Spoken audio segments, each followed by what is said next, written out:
Hey, friends, we don't get the world that we want. We get the world as it is. See, this might be my favorite thing about Jesus. He showed up in a dark time. The Romans ruled Israel.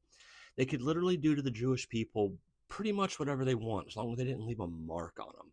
They could force them to carry their packs and to take their clothing. If a Jewish person fought back in any way, they could be beaten and imprisoned and unalived. Right? This is where Jesus is famous turn the other cheek, go the extra mile, give them the shirt off your back teaching comes from. And even in Jesus's inner circle, he had some zealots, right? Think the extreme side of the party, asking Jesus, is this when we're going to restore the kingdom? Is this when we're going to restore the kingdom?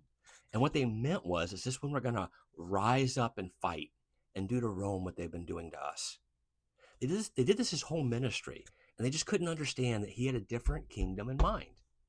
He showed up in a dark time in the middle of civil unrest and suffering and division, and he offered hope.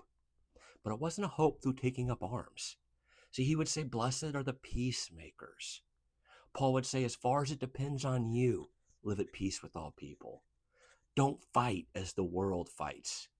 If someone is caught in a sin, you who are spiritual or you who think you're right, you restore them gently, not through force, not through arguing and shaming and demeaning.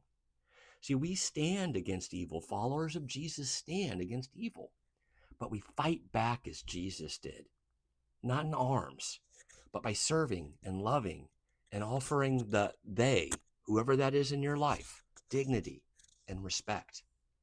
I get the want to rise up and fight. I'm a red-blooded American, and my blood boils at times.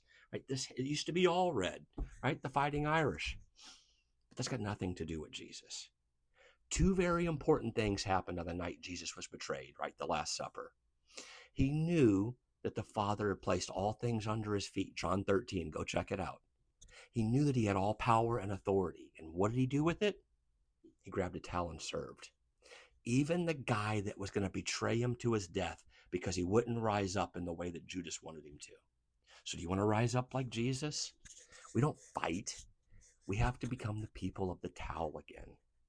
Jesus understood that to use power and violence and authority would never end violence. Only a towel would. See, we don't get the world we want. We get it as it is. And followers of Jesus, we meet people right where they're at and love them, serve them, respect them, offer them dignity, even when none of that stuff is returned. And when asked, we tell them about the hope that we have for a better tomorrow. In other words, we grab a towel and start cleaning.